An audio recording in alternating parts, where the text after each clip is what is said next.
What I want to do today is go through some things that, as he mentioned, could be relatively uncomfortable. And can everybody see the slides okay? Okay, great. I want to ask you, we'll start maybe with a simple question. What would you do if you had a time machine? If you were Marty McFly or Bill and Ted or whichever, what would you do if you had a time machine? Sounds like a license to print money, right? A lot of us, I know Peter would probably go back to, maybe 1987 and short the stock market right before the crash. I mean, there's all kinds of things we could go back and do. And it's sort of an interesting thought experiment to think about, what if we really could go back in time? And the reason I ask that question is because the demographers and historians tell us that there have been about 100 billion people that have ever lived in the history of the world. Now, I don't know really how they come up with that number, but we'll just accept it for the sake of argument. 100 billion people who have ever lived. Now, 7 billion people are living today, which means there have been 93 billion people who have come and gone, and they have lessons to teach us. And so one of the main points of this entire presentation is that I believe we should not ignore the collective wisdom of 93 billion people that have come before us. So what do they have to teach us? Well, let's look at one lesson from history. The first one is that throughout history there's always been a dominant superpower. And this dominant superpower has changed frequently throughout history. There has been no nation, no empire, no civilization that has some divine right, supremacy in the world forever, indefinitely. It doesn't happen. These dominant superpowers change frequently. We can think about the Egyptians. We can think about the Persians. We can think about the Macedonians, the Romans, the Mongolians. Actually, if you look at sort of success, the Mongolians were the most successful empire to have ever existed in the history of the world simply because they conquered more of the world's known landmass at the time. The Ming Dynasty, this was the Holy Roman Empire, what many historians consider the First Reich, the Germans. The Italians, for the second time around, the Italians, first with the Romans and then with the Venetians and the Florentines, the Italians were essentially the greatest power in the world twice in history. They screwed it up twice. The Habsburg Empire, the Ottoman Empire, Les Français, the Germans again, second time. Oh, sorry, these are the Russians. The Brits, and there, the Germans, the second time. And then these guys. Okay? This is nothing new.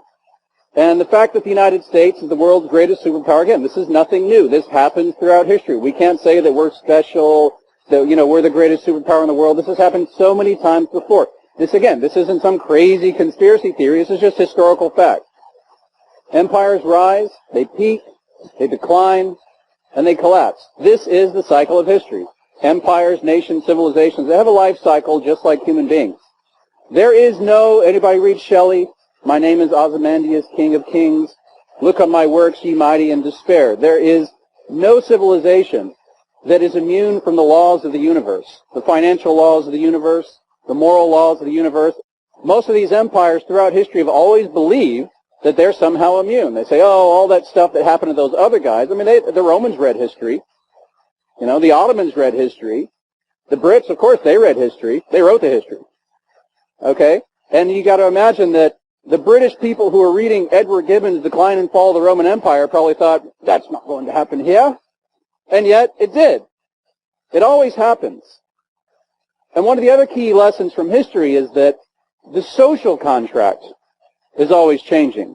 Jean-Jacques Rousseau, a famous French philosopher, he coined this phrase, the social contract, wrote a book called The Social Contract. We'll call the social contract the way that a society sort of organizes itself. And this way that a society organizes itself also frequently changes throughout history. And oftentimes it's copied. It's copied regionally, sometimes copied globally. So we have an example, sort of the feudal system. And a feudal system where you had sort of one guy at the top, a couple little henchmen down below, and then you had all these zillions of serfs who were there with their allegiance to the king. And everybody worked the land, and all the money trickled up. And what a horrible system that was, but it was copied for 1,000 years throughout the Middle Ages.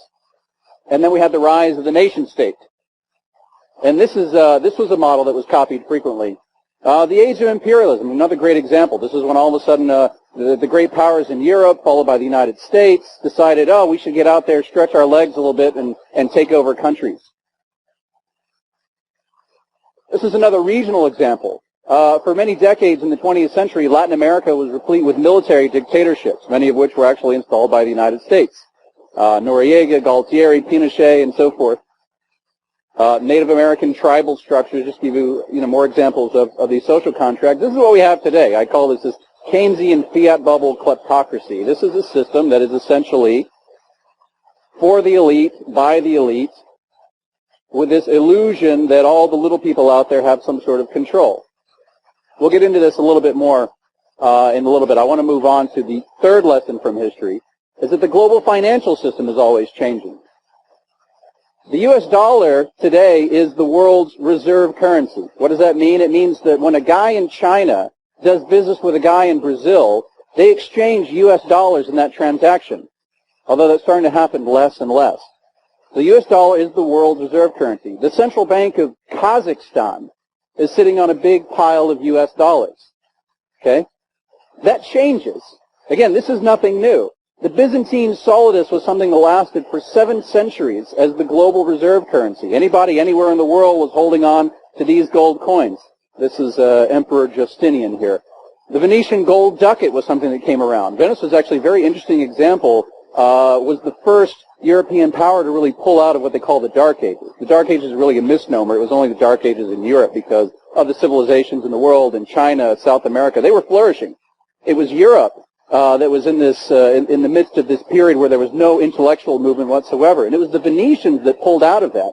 The reason why they pulled out of that was something very interesting they called commenda. This is sort of the precursor to a limited liability company today. The Venetians were the ones to step up and say, we will guarantee your economic freedom.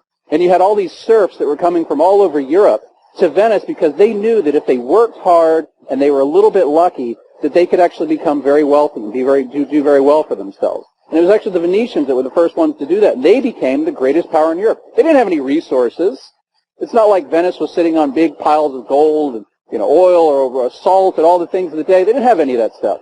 What they had was economic freedom. And just like Hong Kong today and the difference between North and South Korea and all these places that don't really have any resources of their own, the major difference is economic freedom. That's why Venice became the world power. And their currency essentially became the world reserve currency. The gold florin, when Venice actually went down and Florence went up, it switched. Pieces of 8, this was during the Spanish Empire, the British pound. And this is interesting, right? So you see, we haven't seen these for a long time. If you can see the slides on the top left corner, you see a $50 bill. This is the one that was actually backed by gold. This is the early stages after World War II when it was clear that the United States was the dominant superpower in the world. The entire world went on the gold standard. These two gentlemen on the right, the guy on the far right, that's actually John Maynard Keynes, the father of Keynesian economics and the economic playbook that every politician draws on today. He's the guy who says it's a good idea to conjure money out of thin air, that's a consequence-free environment. He's the guy that thinks that if you just keep interest rates at zero, again, that's a consequence-free environment. He's the guy who thinks that it should be governments that are out there pulling the strings and not private markets and individuals. And so this is the system that was set up. And so what they did after World War II, actually it was before the war officially was over, they all got together in the United States and they hammered out the deal of what the new financial system would look like. And this is called the Bretton Woods system. And the Bretton Woods system essentially pegged the U.S. dollar to gold and every other currency in the world to the U.S. dollar. And so the yen was fixed at a rate and the pound was fixed at a rate. And of course the U.S. could do that because they're the only ones, left standing. Europe was decimated, Japan was decimated, everyone was decimated except the United States. So they were in a position to dictate terms in the global financial system. And they said this is going to be what it is. And then that lasted for a couple of decades, and then they switched, a new global financial system. This one's still underpinned by the dollar, but a completely different dollar. In 1971, Richard Nixon, under pressure from all sorts of external forces, huge debts, huge deficits, inflation, so forth, Nixon decided he was going to end the convertibility of the dollar to gold. So remember what I said in the Bretton Woods system, they tied the dollar to gold first, and then tied every other currency to the dollar. Well, in 1971, Nixon said, we're going to eliminate this peg to the dollar, and now the dollar is going to float freely in the marketplace. And this new term came around, they call it fiat currency. Okay? This is a very interesting thing. Fiat currency in economics basically means that your currency floats freely. Fiat is actually Latin. It comes from the verb fio. And if you might be Catholic, you might know the phrase fiat volumus Deo, which is thy will be done. The verb theo is sort of let it be, as in let there be light. Let there be currency. Poof! They just conjured out of thin air. Okay, and I think that's kind of ironic, really. Most people don't realize that. The system that we have today, again, guys like Keynes, the godfather of this sort of economic system that we all have, we award our faux scientists prizes for telling us that we should conjure money out of thin air. This picture here is something, if you go back 100, 150 years, they used to consider racial sciences, ethnic sciences, to be a science. They would measure the slope of somebody's forehead. They would measure the distance from their earlobe to their nose. And they would actually conclude that that would actually give you some kind of insight as to whether this person is honest or intelligent or an advanced human being or whether or not they're inferior. And back then, this was considered science. And people believed it because, well, it's science. The scientists tell us. They back it up with all kinds of data and charts and numbers and these sorts of things. And we can look at this today and go, man, this is bullshit. I can't believe anybody would actually believe this. And yet, in the day, everyone thought it was true. This was science. Today, we have scientists who tell us, yes, conjure money out of thin air. This is a consequence-free environment. Yes, you can borrow your way out of debt. You can print your way out of recession, no problem.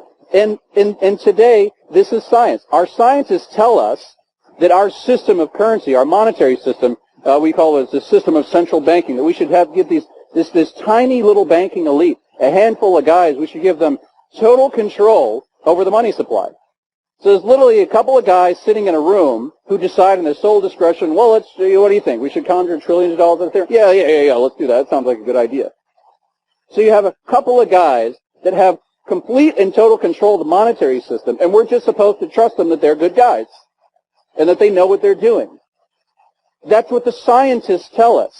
The science tells us that that's a good idea, and there is not a doubt in my mind that at some point in the future, people are going to look back, just as we look back to these people and go, I can't believe anybody believed that. People are going to look back on us and go, I can't believe those people believed that.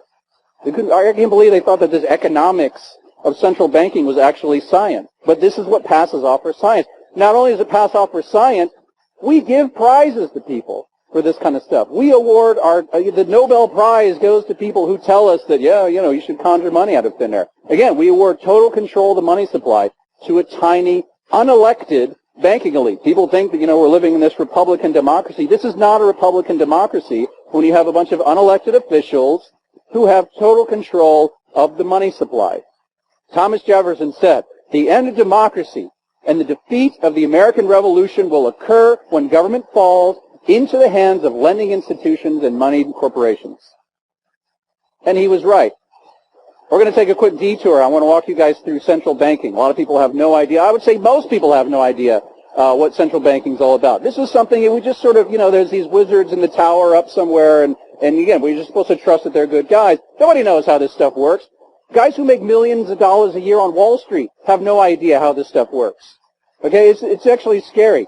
Here's the deal. Like anything else, like any market. This is a real estate group. You know all about supply and demand. In any marketplace, there's supply and demand. The supply of housing goes up and the demand falls. Guess what? The price goes down, right? Money is no different. There's a supply of money and there's demand for money. And when those two meet, where supply and demand meet, you get what? The price. Okay? The price of money is the interest rate. So what you have is you have a handful of people, central bankers, who control the supply of money. Okay? The demand for money comes from consumers. It comes from businesses. Actually, quite a bit of demand for money comes from governments these days. These guys are all in debt up to their eyeballs, which we'll get to. Okay, so again, the intersection of supply and demand gives you the price. So the price of money is the interest rate. If you control the supply of anything, whether you control the supply of corn or real estate or lumber or money, you control the price. It's as simple as that. And so what central bankers essentially have is control of the money supply, i.e. the control of the price of money. And when you control the price of money, you control the price of everything. Interest rates dictate the price of real estate, how high the stock market goes, where the bond market goes, what the price of oil is. Everything depends on the price of money. So what we're essentially doing is awarding this tiny banking elite with the authority to control the price of everything on the planet. The price of real estate in Hong Kong depends on what the central bank in the United States does. If they print money or they don't print money, it makes the stock market in Hong Kong go up and down. I was in Sri Lanka not too long ago, and these guys are telling me that the price of turnips had gone up by 37% in a couple months. Turnips! Okay? Why? Quantitative easing. Money printing. I mean, I see this stuff all over the world with my own eyes. This is how central banking works. This is a busy chart, but I'm going to walk you through this. Anybody know who this lady is? Janet Yellen? Right. So she just became the Fed, I guess we call this chairperson now. Okay, so she just took over the Fed. Here's the deal, and a lot of people don't realize this, actually. So the Fed is, we've got Fed bank presidents, governors, directors, and so forth. Who picks those people? The banks. This guy, anybody know who this guy is? Jamie Dimon. He runs J.P. Morgan. He picks who ends up on the Federal Reserve boards. The banks pick 2/3 of the seats, i.e. the controlling interest of the Federal Reserve is picked by commercial banks, not by you, not by Obama. That guy gets to pick who has total control of the money supply, who gets to set the price of everything on the planet, that guy. Okay? So what happens? The Fed conjures money out of thin air. They loan it to the commercial banks, like Jamie Dimon, at 0% interest. Jamie Dimon turns around and loans that money to Mr. Barack. And the banks buy the U.S. debt at interest. The U.S. government issues bonds. The banks get the money from the central bank. They create money, give it to the banks give it to the government, and the government pass on all those obligations to you, the people, we, the people, the taxpayers. Taxpayers have to pay taxes back to the government pays interest back to the bank, and the banks pocket all that cash and eventually sell their bonds back to the central bank. That's how it works. And in return for that, again, we get higher taxes, higher debt, we get inflation, we get asset bubbles, we get banking crises. That is the system. That is what freedom means today in 2014. That is the system that we're living in. Remember, we're talking about change. This is a bit of a history lesson, so we're talking about all this has changed. The financial system has changed. The dominant superpower has changed. The social contract has changed. All this stuff changes throughout history, frequently. And what history tells us is that these changes are rarely smooth or peaceful. In the decline of the Roman Empire, what do they get? Attila the Hun. They got death, they got taxes, they got war, they got civil war, they got barbarian invasions, capped off by that guy who was like the worst thing to ever exist in Europe. This one down on the corner here, this is the French Revolution. When the French decided to change their system out, they traded an absolute monarchy for the genocidal dictatorship of Robespierre. And when they got tired of that, they traded that for the militaristic empire of Napoleon. In the case of the Russians again were one of the great empires, particularly in the 1700s and the 1800s, and going into the 1900s, and they had a big revolution and decided that they wanted to change. And there was a huge change there, and what do they get? They got 7 decades of communism. They got Stalin. Okay? World War II, again, this was a major issue, a turning point in the world in which there was a new superpower that emerged, there's a new financial system that emerged, and what did it take to get there? Global war. So what causes these changes? Well, you could really look at any number of factors. If you read history books about the decline and fall of the Roman Empire, the decline and fall of the Ottoman Empire, Egypt, you can go all the way back to the ancient Sumerians. At the end of the day, every one of these reasons comes down to economics. If there's a bad harvest and people say, oh, they had a bad harvest, they had a natural disaster. If you have a strong economy, you rebuild. If you have a strong economy, you have savings. Back then, savings wasn't these pieces of paper. Savings was actually real stuff. It was grain. They had grain savings. You could rebuild. You could withstand the foreign militaries coming and invading you. You could build walls and defenses. You could do all these things because you had a strong and resilient economy. When you don't have a strong and resilient economy, you're not able to do those things anymore. You're on the decline, and you collapse. It always comes down to economics. History gives us another important lesson, is that people will deal with a lot of stuff. They will suffer through inflation. They will suffer through higher taxes. They will suffer through an erosion of their civil liberties. We'll suffer silently. We'll complain a little bit, but we'll deal with it. Because as human beings, we don't really like revolutionary change. We don't like to rock the boat. We like to keep things relatively stable. That's human nature. But the second that a man is not able to put food on the table for his family, you have a problem. Governments have a big problem. And this is a major lesson throughout history. We saw this in the Arab Spring, right? What happened? There was a Tunisian fruit merchant who was tired because he couldn't make ends meet anymore, and this guy goes out, lights himself on fire, and causes revolution across an entire region. This is what happened in France. This is what happened throughout the fall of the Roman Empire. This has happened so many times before. They get to a certain point where people just can't make ends meet. So you look at these specific economic conditions. Again, what drives those economic conditions? What drives the decline of these economies? Quite simply, it's debt. When countries get too much in debt, they run into trouble.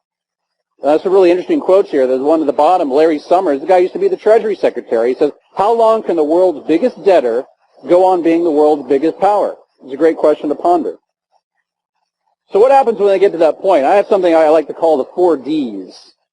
Okay, when governments get too much into debt, what happens? Well, they really only have 4 options. Their primary objective is they're interested in maintaining the status quo no matter what it takes. And again, history is full of examples of governments that are trying to maintain the status quo. They deceive. They will lie through their teeth. They will look at you and say, don't worry about your Social Security. It's fine. There's a guy, Juncker, I think he was the Prime Minister of Luxembourg, got caught lying red-handed in Europe a couple years back, and he told reporters afterwards, he said, you know, you lied through your teeth. He said, well, yeah. And the quote was, when things get really serious, you have to lie. Okay, and this was the same politician who was saying this. They will lie through their teeth. They will devalue their currencies. They will erode the purchasing power of the money in your pocket. I don't care what money you have. Euros, yen, pounds, dollars, pesos, doesn't matter. They will erode the purchasing power of your savings. What you worked for your entire life, they will destroy that. Anybody want to remember what the price of a dozen eggs was 20 years ago? I wrote this thing the other day about, I was shocked. I went to go visit my parents on Friday, and I popped into a grocery store, this place we used to go to all the time when I was a kid. And there's a vending machine outside. And they had a vending machine out there when I was a kid. I was 6, 7 years old. And the price of a Coca-Cola is 25 cents. Today it's $1.50. And that's an 83% decline in your purchasing power of your dollar.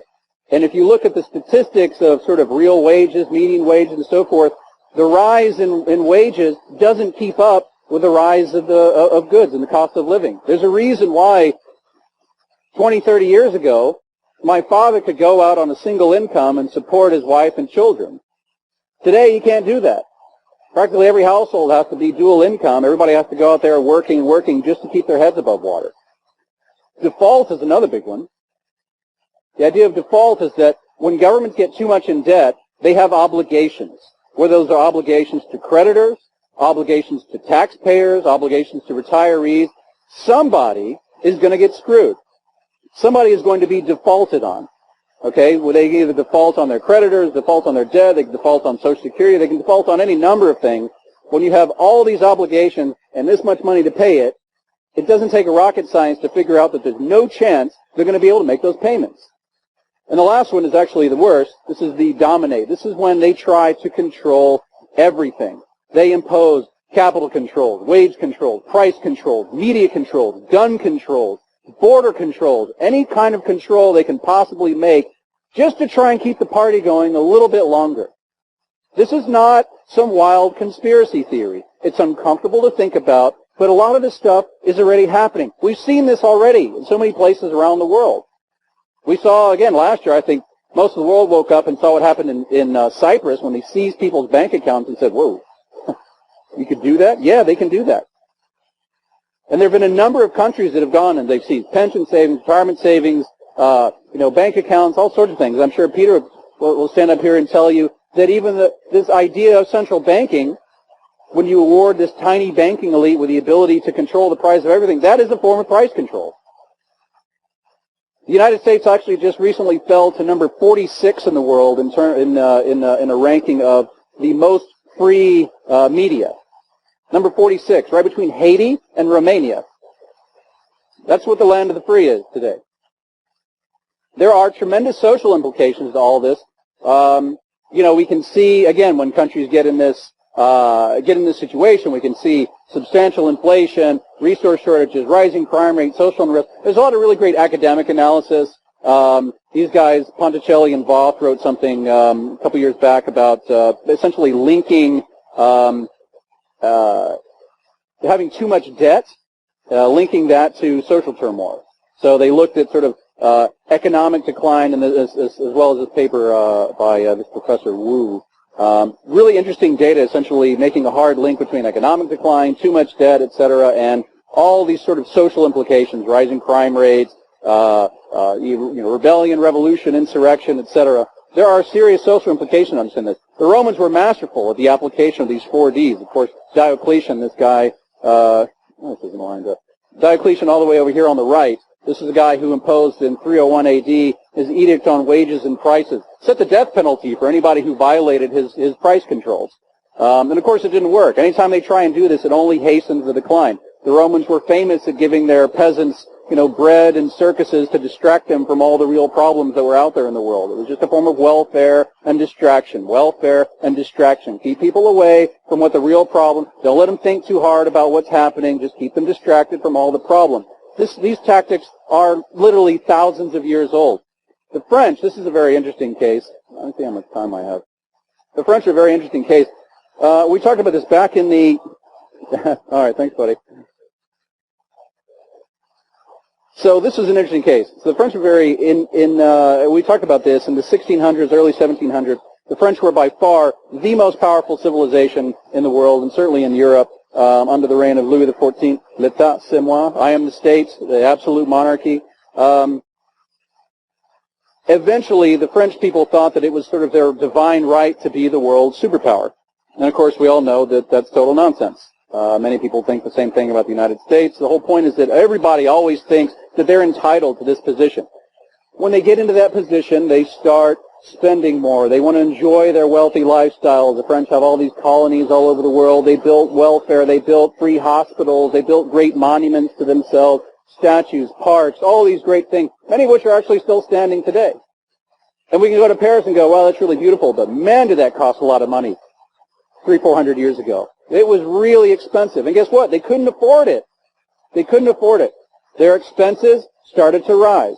A little bit at first, then more and more and more, and eventually they looked around and said, hey, wait a minute, we're not generating enough revenue to cover these expenses. Oh, that's okay. We're the world's superpower. We can do whatever we want. Okay? And the French did that. And they kicked the can down the road for a really long time. The French Revolution kicked off with the storming of the Bastille, July 14, 1789. In the decade running up to that, French debt service, i.e. the amount of interest that they had to pay as a percentage of their tax revenue, increased from 30% to 62%. Oh, that's my mark. I'll speed it along. In that time, the French had devalued their currency. They had gone deeply into debt. One of the things that's really interesting is during the 7 Years' War, this was known as the French and Indian War in the United States. They were fighting the British. The 7 Years' War was sort of like a proto-World War. This is a war that took place on multiple continents against multiple belligerents. And the French were so broke, in the middle of the war, they sent their finance minister to England to beg for a loan from the guy that you're fighting. They said, well, the prevailing rate in France at that time was 10%. They said, well, we'll give you 11.5. What a deal, right? And, of course, the English didn't take too kind of that, but there are a lot of bankers in England who said, no, I'll take that deal. And so the English government came down and said, I will kill anybody who loans a single ounce to the French. And so what happened? The economy was weak. It had no resilience whatsoever. Throughout the 1780s, the debt service got higher and higher, and the person whose head they're holding right there, that's Louis XVI. The very interesting part about this is that prior to Louis XVI, his father, Louis XV, in the mid-1760s, the early 1760s, he knew he had a problem. He knew he had a big problem. And so he got all of his council together and he said, okay, guys, we really have to cut spending. You know, give me a list of all the stuff we can cut. Because at this point, we're spending we're spending 550 million livres on tax revenue of 286 million. You know, almost double. We can't do this anymore. We have to cut spending. Give me a list of stuff we can cut. And they came back and said, well, you know, we can't. I don't know. I can't think of anything. Because at that point, all of their institutions were so ingrained, so culturally ingrained. They couldn't remember a time when they didn't have free health care. They couldn't remember a time when they didn't have monuments and parks. And so their pensions, oh God, their pensions. Their pensions were huge, an enormous burden on the state. And they couldn't remember a time when they didn't have this stuff. And they thought, well, we can't possibly do away with the pensions. Okay, well, let's cut health care. No, we can't cut health care either. You know, it's important. It's critical. Everything was critical. They couldn't find anything to cut at all. And so they got in this position, again, late 1780s. They had one bad harvest season in the winter of 1788, and that was it. People grabbed their pitchforks and they went and stormed the Bastille. Very interesting. If you want to actually read a very, very interesting first-hand account of this, read Thomas Jefferson's personal diary. Thomas Jefferson was in Paris in July 1789. When they stormed the Bastille, Thomas Jefferson writes, well, there's all these French people going down the streets with their pitchforks. That's interesting. It's very interesting to read Thomas Jefferson's works on this. In that period, you think, great, okay, so they stormed the Bastille, they grabbed the gunpowder, they grabbed all the weapons and the armory, and they went and they said, okay, we're going to go get that king. And then what happened? And they realized, oh, wait a minute. We still have the exact same problems. Just because we changed the players doesn't mean we changed the game. We have the exact same problems as we did before. And so the king was out, they put some sort of provisional government in, and what do they get? They got hyperinflation. These guys decided that, you know what, here's the way to solve our problems. Let's print some paper currency. Up to that point, they'd used gold and silver and so forth. At that point, they decided, we'll use paper currency. And I said, yeah, great idea. We'll use paper currency. And everybody actually cheered that on. And at first, it was a great idea. People saw the prices of their businesses rise, the shares rise, their homes rise. Everybody felt wealthier because there's all this money in circulation. And they thought, yeah, this is great. I'm making money. And then all of a sudden, there was a bifurcation point, and the system went nonlinear. And the prices of everything went up. And there's some really interesting sort of inflationary data, which we probably don't have time to go into. You can see what the prices.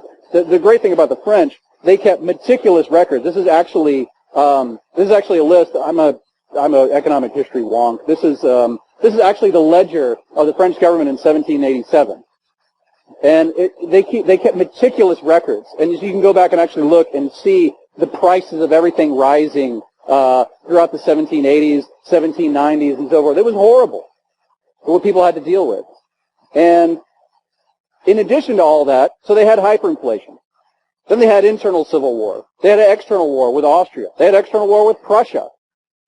Then they elected this guy who they thought, oh, here's the guy who's going to solve all our problems. He's a great speaker. He's a great orator. His name was Maximilien Robespierre. And this guy went and waged genocide in his own country. They had more war, more civil war, more hyperinflation, rising crime rates, economic recession, economic depression, and then this other guy comes along and says, oh, there's a guy who's going to save us, and his name was Napoleon. And he went and dragged everybody into so much warfare, and the French at the time, everybody thinks Napoleon was a military genius, and not really to take anything away from his proficiency, but Napoleon's greatest advantage was there's just so many French people. And Napoleon once told his enemies, you will never beat me, I can spend 30,000 men per month. What do you have?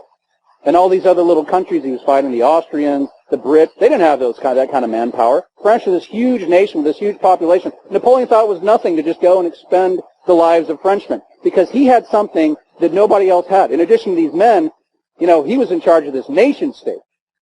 And all these other countries, the Austrians and the Brits, etc., they were living in this monarchy. The French were actually deluded into believing that it was their country, so that they actually had more of a reason to go and fight and die. And so Napoleon thought nothing to go and send these guys to their deaths, 30,000 at a time. I should back up and just mention, from the time that the first shots were fired at the Bastille to the time that Napoleon was exiled and he came back, then he was exiled again, and in 1815, they finally reinstated a constitutional monarch. It was a 26-year period. It was 26 years. of turmoil, of inflation, of civil war, of external war. 26 years.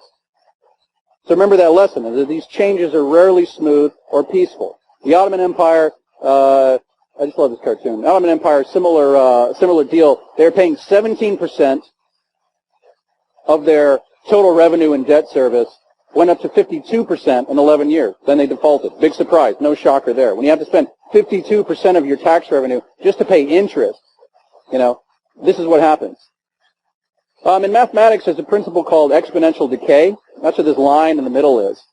And it's what Hemingway wrote in The Sun Also Rises about going bankrupt. The phrase is typically said slowly at first and all at once, but the actual phrase in the book is gradually then suddenly. It happens gradually then suddenly. You go across that curve, nice and slow. Everybody thinks, oh, there's nothing going on here, no change. This is nice and easy. And all of a sudden it just drops off a cliff. And we've seen this in our own lifetime. The one on the right is the fall of the Berlin Wall, the collapse of the Soviet Union. It happened, this was 7 decades in the making, and then it happened practically overnight. The one on the left happened just, 13 years ago. This is Argentina. December 2001, people in Argentina woke up, and everything was kind of normal. They were in the middle of a recession, but things were fairly normal, okay. The unemployment rate was a little bit high, but things were relatively normal. Within a matter of days, they collapsed, they defaulted on their debt, the currency collapsed, the government had collapsed, they went through a number of the police were out in the street shooting people in the face, there were riots, looting, power went out, everything. All this happened in a matter of days. It's the exact same principles. They're all running completely unsustainable budgets, completely unsustainable monetary systems, and the collapse came in a matter of days. So to review briefly again, we're talking about the world superpower constantly changing, the principal social contract always changing, the monetary system always changing, and these changes, again, are rarely smooth or peaceful. And again, it doesn't take a rocket scientist to figure out that the path to prosperity is not paved in money that you print out of thin air or going deeper into debt. This is not the path to prosperity. Higher taxes, more regulation, this is not what creates prosperity. It doesn't take a rocket scientist to figure that out. So let's look at debt. This is what's happening today. These two columns are essentially 2011 and 2013. The French go from 99 to 116%. This is a percentage of their GDP. Italy, 130 to 143. Japan, 204 to 237. The Japanese are already spending 25% of their tax revenue just to pay interest on the debt. 25% of every single yen that they collect goes just to pay interest. And interest rates in Japan are basically zero. And they're spending 25% of their tax revenue. This is the 3rd largest economy in the world. So you can see these numbers are getting worse and worse and worse, and this is only a 2-year period. In the United States, this is all publicly available information. Again, this isn't any tinfoil hat stuff. This is all publicly available information. The government's own numbers.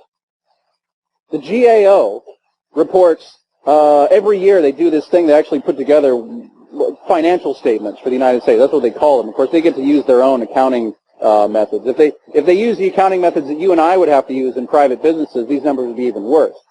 But using government accounting methods, in 2011, they're negative equity. All their assets, the highway system, every tank, every bullet, every tree in a national park, they add up all the assets and subtract the liabilities, minus $14.7 trillion in 2011. 2012, it went up. 2013, it went up. It keeps going up. Now it's basically $17 trillion in negative equity. That's subtracting out the assets. So even if you count the value of the highway system, and if you count the military, and you count all these things, they're still in the whole $17 trillion. This is not a figure that anybody should just ignore and say, oh, that's no big deal. Because that's exactly what everybody else through history did. They said, well, there won't be any consequences here because we're special, we're different. That's what everybody said. Nobody's special. Nobody is special. In 2013, they took in $2.6 trillion in taxes. They spent $2.5 just in interest and mandatory spending. Before they allocated $1 for the military, for the light bill at the White House, They had already blown through $2.5 trillion on tax revenue of 2.6. How long can they keep that up? This is well past the point of no return. Anecdotally, the point of no return is when you have to borrow money to pay interest on the money you've already borrowed. It's very simple. If you or I were in that situation, if you're drowning in debt, you make a little bit of money, you've got huge debts, huge, interest bills. Do you think you're going to be able to get a loan? Maybe Robert can hook you up with a mortgage, but it's really hard. You can't keep that going. And even in the most optimistic government projections, the rate of growth of their debt level exceeds the rate of growth for the entire economy. Again, it just is only going to get worse. There are consequences of this. Again, the United States now spends more on its gross interest than it does the military. How long can you be the world superpower when you spend more on interest than you do your military? This is a picture of the Spanish-American War. This is a war essentially where Spain was in a tremendously weak position. They had a bunch of colonies in the Western Hemisphere, as well as in the Philippines. The United States really wanted to grab. Spain was broke. They were completely broke. They couldn't defend themselves anymore. They couldn't defend their colonies. And the United States was able to go to war. At this point, was a rising power on the world stage, sort of in the same position that China is now. And when they went to war, they just wrote a check. The U.S. was so rich back then, they could finance the whole war. They didn't have to raise taxes. They didn't have to borrow any money. They just wrote a check for the war. That was the position that the U.S. was in 1898. You think they could do that today? No, they can't. The U.S. is too broke for war. Too broke. They wanted to go and invade Syria, couldn't do that. And they blame Putin for it, but the reality is they can't afford it. They can't afford it. The British were in the same position during the Suez Crisis in the 1950s. In the 1950s, they nationalized the Suez Canal, and the Brits had a lot of interest in that region. They said, we're going to go down there, and we're going to clean that up, and so on. And they looked at their finances and said, wait a minute, we can't afford this. We don't have a penny to allocate to this. This is what happens. This momentum has been building for decades. This is a history of U.S. deficits going all the way back to 1940. You don't see a whole lot of green there. And all this is made possible by a number of things. One, Ponzi finance within the U.S. government. This chart here, this is the amount of U.S. treasuries that are owned by the Social Security Administration. This is the only way they keep financing their debt is by borrowing from retirees. This is money that's supposed to go to retirees. And now it's sitting, and the Treasury takes this, and they go and blow it on drones and bombs and all this stuff. This is money that has been paid into the system for decades that's supposed to go to retirees. That's the promise that they've made to people. They've looked you in the eye and said, don't worry, your Social Security is fine, you're going to get it, and this is what they do with it. There's also the continued generosity of foreigners. This is foreigners that have been owning U.S. debt. It's gone up and up and up and up. And you notice this little circle here, this tiny little dip here. There's a new trend that all of a sudden foreigners are starting to dump their treasuries. The Chinese are now dumping U.S. treasuries in record numbers. The Russians are dumping U.S. treasuries in record numbers. How long do we think that's going to last? The continued long-term expansion of the Federal Reserve. This is the Federal Reserve's balance sheet. I mean, it barely registered, even back in 2003, 2004, 2008, and all of a sudden it just skyrocketed. What does this mean? This is the amount of money that they're printing. This is the amount of money that they're just conjuring out of thin air. And you see the little circle here? This is back, 2012, 2013, when the politicians told us, everything's good now. We're out of recession. This is smooth sailing. Does this look like smooth sailing? Does that look like recovery? This is hockey stick right here. That's a hockey stick. That's not recovery. Same deal, manipulation of the, This is a manipulation of the mortgage market. This is a real estate crowd. I find this interesting. These are mortgage-backed securities that are owned by the Fed. They talk about housing recovery, right? Why is there a housing recovery? Because the Federal Reserve is printing money and they're buying these mortgages from the banks. Again, here they said, look, the housing market's okay, the housing market's flattened out, everything's good, we're in recovery. Same deal. Does that look like recovery? The only recovery is because the Fed is printing money. How is that recovery? the total manipulation of commercial banking. The Fed's in a position now where they loan money at 0% to commercial banks, and then they pay interest to commercial banks for holding accounts on reserve. And again, cheered on by our faux scientists who receive society's most esteemed prize in intellectual achievement for telling us, that's great. You know, Krugman was the guy who said, oh, we should fake a space alien invasion, and that'll get us out of recession. He's the guy who says, you know, they say, what do you think about all this money printing at the Fed? You know, the expansion of their balance sheet to over $4 trillion. They said, they're not printing enough. This guy won the Nobel Prize. And a 6-year-old can figure this out. That doesn't make any sense. But our scientists tell us that it's okay. The U.S. government has been able to enjoy these benefits. It's been able to pawn off our debt on foreign governments. It's been able to do all these things because the U.S. government has been cashing in on credibility and goodwill that was earned by previous generations. Generations that fought the Nazis. Generations that actually built factories in America. Those are the generations that did those things, and the U.S. government has been cashing in on that credibility for decades. But the goodwill is vanishing very quickly. When you go and you spy on your allies, when you devalue the reserve currency faster than anybody can possibly predict, those are the sorts of things that don't really win you any friends out there on the world stage. And everybody knows it. So with all these things, I mean, this is what they do. They solve problems caused by too much money in the system. What do? They print more money. They solve problems caused by too much debt. What do? They increase their debt. You know, they reduce unemployment. Everybody really looks at the unemployment numbers. Again, this is sort of wonky financial stuff. You know, but the labor force participation rate is at multi-decade lows. What does that mean? They just stopped counting people. When they say the unemployment rate is X, they just, you know, they just decrease the denominator. That's all they're doing. They say, oh, look, the unemployment rate went down. Yeah, that's just, you're not counting millions of people. It's as simple as that. You know, when they create jobs, what do? They expand the size of government. You know, they advertise for jobs on the backs of pizza boxes, you know, so that guys can go and, you know, and fondle me at the airport. That's, you know, that's the employment. That's the productive employment that they're creating in the land of the free. They balance the budget.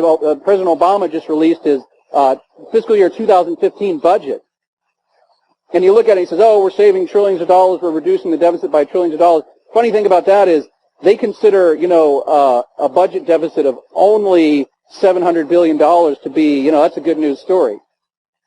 But all the budget cuts are like in 2020, 2022, 2024. Those are when the cuts come in. So, you know, all the congressmen, all the senators, they all get to say, oh yeah, we're cutting the budget. But, you know, we don't have to accept any of the political consequences of that today. We can just push all that stuff out into the future. So we can say that, you know, we're tough on our fiscal, being fiscally conservative, etc. But they don't have to deal with any of the consequences. These people are raising taxes. They're spying on everybody. They're dropping bombs by remote control. They're authorizing the military detention of citizens on U.S. soil. They pass these absurd laws and regulations that have basically created a system in which everybody in this room is guilty of some sort of victimless crime. You can't even apply for a passport now without being threatened with imprisonment. I was watching this movie the other day, and at the end of the movie, you know, there's that FBI warning, you know, and it says, oh, unlawful, this, that, and the other. It's like, I can't even watch a movie without being threatened with imprisonment in the land of the free. And they empower these police agencies to run wild. The Fish and Wildlife Service has its own police agency. There are literally hundreds of police agencies within the federal government, offices that nobody's even ever heard of, and there's these guys, these gun-toting badge holders that get to go, and the guys in the Fish and Wildlife Service going in, kicking in doors and throwing people to the ground with guns. This is absurd. You know, again, spying on everybody, I mean, this is what it's come to. But all these policies really only hasten the end game. They ultimately only make things worse. So, Glenn, this is just a quick review. We're in a position now where central banks, I should say, are basically almost insolvent. The growth in debt levels in the wealthy, rich Western nations is exceeding the growth of their economies. Governments are having to borrow money just to pay interest, and that's at interest rates at all-time lows. What happens to the amount of money that they have to pay in interest when interest rates actually rise? We have to really look at all this stuff from a historical context and wonder, are we really any different? All these things, unsustainable finances, currency debasement, the expansion of the state, overregulation, military fatigue, the erosion of freedom. This is not the first time that we've seen this throughout history. Every great civilization has always come into this position, and the consequences are almost always the same. When the symptoms are the same, we really have to look at this objectively and think, are we any different? Here's a funny thing about revolution. If you look up revolution in the dictionary, there's two definitions. One is this idea of major political change. The Arab Spring, the Great Egyptian, the American, so forth, all these revolutions, right? The other is from a celestial perspective. When the earth makes one revolution around the sun, what happens? It ends up right back where it started. That is the nature of revolution. And when people say, oh, we're just going to go and vote those guys out, you end up right back where you started. Political revolution, you end up right back where you started. Egypt is a great example, right? They kicked out a dictator. What do they get? A military dictator. They kicked him out. What do they get? A civilian dictator. They keep ending up, all they're doing is changing the players, not the game. And nothing fundamentally changes until the game changes, not the players. So any of these things about, let's do a grassroots political movement, etc., those solutions don't work because they're all about changing the players. There's a great book by this guy's an anthropologist, an academic, not a conspiracy theorist, not a tinfoil hat guy. His name is Joseph Tainter. I've got a little bibliography at the end. I'll show you. But this guy says, collapse, if and when it comes again, will this time be global. No longer can any individual nation collapse. World civilization will disintegrate as a whole. That sounds really gloomy, right? We'll get to the good news. This is the exponential decay curve. This is probably one of the most important charts I could show you because you never know where you are along this curve. Are you at the beginning? Are you in the middle? Are you right on the precipice? We don't know. We have no idea. All we know is that if we look at the trends objectively, if we look at the data objectively, and we check all, we're all sort of programmed from the time that we're born. We go through a publicly funded school system and so forth, and we're all programmed to think it can never happen here. We're the greatest. We're the greatest. Again, everybody throughout history thought the same thing. But if sort of completely objective, benevolent space aliens showed up tomorrow, and we just handed them all the data, what do you think they would say? They'd say, "Oh, you guys are screwed," right? But we just don't know. We know the trend's going here, but we don't know where we are along this curve. Again, questions you have to ask. I talked about this briefly. I mentioned this point about the insolvency of central banks. I won't get into what that actually means and how we calculate this, essentially, but the Federal Reserve, like any bank, has what they call a margin of safety. Okay, this is the bank's equity, its assets minus liabilities. You guys are smart real estate people. You understand what that means. The Fed's equity as a percentage of its assets has been on an astounding decline. And again, here is when they said, oh yeah, the recovery's in. The recovery's in. Started to flatten out. And then what? Cratered. Again, does this look like recovery? How low does this go before there's a currency crisis? How high does this get? U.S. debt as a percentage of GDP. How high does that get before there's a sovereign debt crisis? There are not that many options. We talked about default. They could default on their creditors. Way too many obligations, not enough money. It is not rocket science. And they can look at this and say, all right, we can default on our creditors. The Chinese, we can make them out to be the enemy. We'll just default on the Chinese. That's not particularly risky from a political perspective. They can default on any number of people. But when they default on their foreign creditors, the entire U.S. financial system is based on the credibility of the U.S. government. You destroy that, the entire financial system goes away. They can default on the Federal Reserve. The Federal Reserve owns trillions of dollars of U.S. Treasuries. You default on the Federal Reserve, that number I just showed you 2 charts ago, that goes negative. You create a currency crisis. They can default on retirees. Social Security Administration owns trillions of dollars of U.S. Treasuries. They default on those.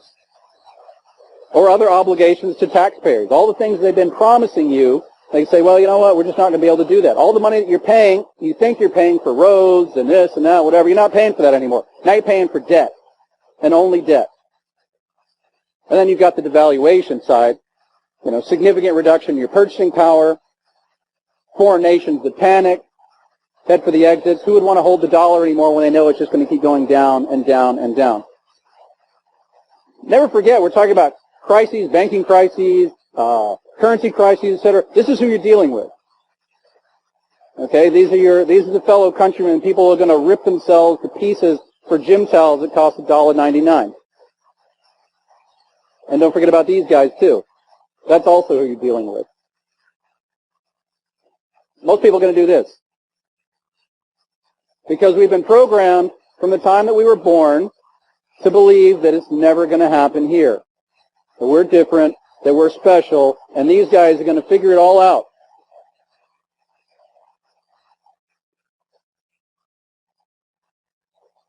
Now here's the good news.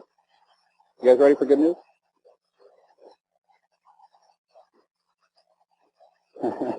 He's coming back. I've actually got him on the line. Hold on. Steve Jobs used to write. He talked about something that happened when he was a kid. He read an article in Scientific American when he was a kid, and he said this really profoundly affected him as a child. In the article, the author was writing about the efficiency of locomotion of particular animals. Essentially, how many calories does an animal expend getting from point A to point B? And they looked at all these different species, frogs and cheetahs and chimpanzees, human beings, and the one that ranked way above the top was the condor. Expended the fewest calories getting from point A to point B. And human beings were mediocre at that. But the author of the article had the foresight to also look at a human being on a bicycle. And a human being on a bicycle blew every other species out of the water by a massive margin. And Steve Jobs looked at that, and that profoundly affected him because to him, it created this idea in his mind that human beings are fundamentally tool creators. Because we talk about all these trends, all these charts, debt's going this, and equity's going that, and all these things, right? But the greatest trend in the history of the world is lesson number 5. This is the ascent of man. Human beings, humanity is the one universal, long-term winning trend. You never go wrong betting on human beings as a whole. We are awesome. Despite the leadership that we have, we manage to fix all the problems that they get us into. Sometimes it's painful, sometimes there's turmoil, but we fix it, we adjust, we adapt, we overcome, we improve, we move on. And the most important thing, I think, in terms of a solution is to accept that you're not crazy because you can see the truth. Just because you think that debt, printing money, higher taxes, etc., just because you think that's not the path to prosperity doesn't mean that you're a tinfoil hat-wearing, nutty conspiracy theorist. You're not crazy because you can look at numbers and data objectively and go, oh, that's actually kind of a problem. When you have to borrow money just to pay interest, you're not crazy because you can look at that. And that's the most important thing. People go home, they talk to their friends, their neighbors, and people go, oh, you're nuts. You get told you're crazy enough times, you start to believe it.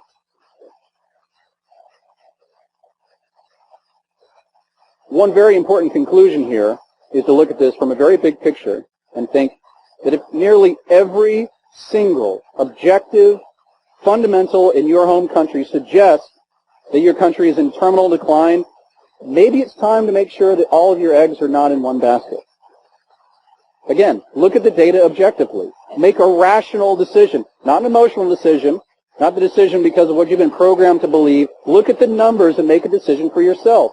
If every bit of data tells you the trend is that, maybe it's time to do something. If your country's headed south, then start moving things around to other countries. This strategy is nothing new. People have literally been doing this for thousands of years. The really good news is that it's easier than ever now. You don't have to put, huge, bars of gold on wagons and send them, over the Silk Road or anything. I mean, you can sit in your underwear in your living room and make a few clicks with your mouse. and make things happen. It's really becoming so much easier than it ever has been. I would encourage you, consider moving a portion of your savings overseas to a strong and very stable bank, especially if you have a lot of retirement savings in the land of the free. And this goes for anybody. I don't care where you're from. If you're in Canada, England, the United States, it doesn't matter. Look at the objectives, the objective fundamentals of your home country. You know, the math is the same. So do consider moving a portion of your savings abroad. There are plenty of great places in the world where the banks are actually strong, the banks are solvent, where they've never had a banking crisis, where they've never had a bank failure, where they're not depending on handouts from central banks. There are plenty of places in the world. Think very carefully about which currencies you denominate your savings in. If you're going to hold paper currency, think very carefully about which currencies those are. I've looked at this really hard. I've crunched all the numbers. I will tell you objectively, we won't go into the math here, but the safest currency in the world is the Norwegian krone. The Norwegian krone is like a cockroach. There could be, you know, nuclear war in the financial system, and the Norwegian krone is going to be just fine. It's going to crawl out from its little hole, and it's going to be just fine. The Hong Kong dollar is a very safe option. The reason why is because the Hong Kong dollar is a very well-capitalized currency. The Hong Kong Monetary Authority is a very well-capitalized central bank. Okay, that chart we showed of the Fed's equity, that margin of safety, that doesn't apply in Hong Kong. In Hong Kong, it's going like this, the opposite direction, going up. But the nice thing about the Hong Kong dollar is it's pegged to the U.S. dollar. So if you're a U.S. dollar investor and you don't want to take any currency risk, you invest in krones, maybe krones go down, maybe they go up, you don't want to really take that kind of risk. Own Hong Kong dollars. Because the Hong Kong dollar is pegged to the U.S. dollar. Very, very tight float. Very tight float. And so if the U.S. dollar goes up, the Hong Kong dollar goes up. If the U.S. dollar suddenly collapses, guess what? The Hong Kong Monetary Authority says, well, that peg was a lot of fun, but you can have it back now. And so now your money's safe. I always consider, I would encourage people to look at residency in a foreign country. This is a really radical idea that makes some people uncomfortable. But again, history is full of examples of times when people had their backs against the wall in an entire nation and thought, well, I got to get out of here.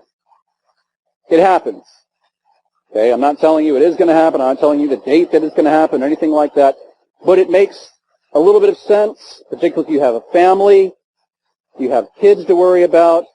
At least consider your options. If I ever had to leave, where would I go? You don't want to start having that conversation while you're packing your bags. You want to know in advance. I would encourage folks to, this is an easy one for this crowd, I want to encourage folks to own more real assets, fewer paper assets. We've seen so many instances, you know, the MF Global meltdown, all the things. We learned, the investing world learned all these crazy terms, hypothecation, reverse hypothecation. Turns out if you're investing in stock, you don't actually own those stocks. Your broker owns those stocks. They keep an internal ledger in your name, for the most part. So paper assets definitely get out of control. Real assets is something that's very difficult to take away. Gold, real estate, etc. I'm really big on agricultural property, which I guess we'll talk about tomorrow. Definitely expand your thinking beyond your home country. It's so great that we're on this cruise ship. We're going to Belize. We're going to Honduras. Very, very good thing to look at the opportunities beyond your home country. A lot of people think, oh, you know, we're all sort of programmed to believe that the only opportunities exist where we're from. That's not true. There's a whole world of opportunity out there, and there's some really great ones. Think very differently about businesses and investments. I don't have to say that to this crowd again. It's a very real estate-oriented crowd. A lot of people just think stocks, bonds, mutual funds, and that's it. They can't really think anything beyond that. Private businesses, real estate, precious metals, direct ownership in commodities, etc. These are sorts of things, again, outside of the norm, but it makes sense to look at those things right now. And there's a lot of other options. I won't get into all of these, but the whole point is that ranging from where you store your gold to having other passports to moving your retirement account overseas, privacy, lifestyle opportunities overseas, medical insurance, all these things that we're talking about, moving a portion of your savings, having at least thinking about residency, all this stuff makes sense no matter what. If you have a little bit of savings in a strong, stable bank overseas, how are you worse off? How are you worse off? In what way are you hurt because you've got, $100,000 in cash sitting in a bank account overseas that nobody can touch, it's not going to collapse, etc.? How are you worse off for that? You're not. All this stuff makes sense no matter what. How are you worse off because you have a good idea of where you would go in case you ever needed to leave the country? How are you worse off because you've gone through the steps of obtaining legal residency in that country? How are you worse off? You're not. And that's the important thing with all of this. A couple more. In any situation, there's always winners and losers. This is a slide. This is during the episode of Weimar hyperinflation. The reason I put this on, there's a really great story. Again, I read all this sort of wonky financial stuff. I've looked through all this data. But I read a book recently that wasn't about data. It was about personal stories during this hyperinflationary episode in the Weimar Republic when you had to take a wheelbarrow full of cash just to buy a loaf of bread. And these are personal stories. And one of the stories I read was a guy went to the police station and he said, officers, I had a wheelbarrow full of cash, and somebody stole it. And they said, well, we'll be able to track them down. That's not a problem. We won't miss anybody, with a wheelbarrow full of cash run away from your house. He said, no. He took the wheelbarrow. He left the cash. True story. In any situation, there are always winners and losers. The people that put their heads in the sand and ignore all the obvious signs around them, they're usually losers. People who see the writing on the wall, they take steps in advance. They move their money around, they set things up, they prepare, they're rational. Those are the winners. And this is fundamentally, I believe, an extraordinary opportunity. Living today is an amazing opportunity. I think it's a gift. This goes back to the time machine. If I gave you a time machine and said, here you go, I'm setting this to Paris, 1787. Knowing everything that you know, I said, here's your time machine, here's a textbook of the French Revolution. You would have the playbook to know exactly what to do, where to go, who to see, where to invest, everything. You would know everything. And what an amazing opportunity that would be for you if you had that power. And yet, we basically have the same opportunity. Now, there are 93 billion people who have lived in the history of the world that are trying to tell us what's going to happen. And I really appreciate everybody listening, and that you're one of the few, some of the few that are actually listening to those 93 billion people. So thanks very much.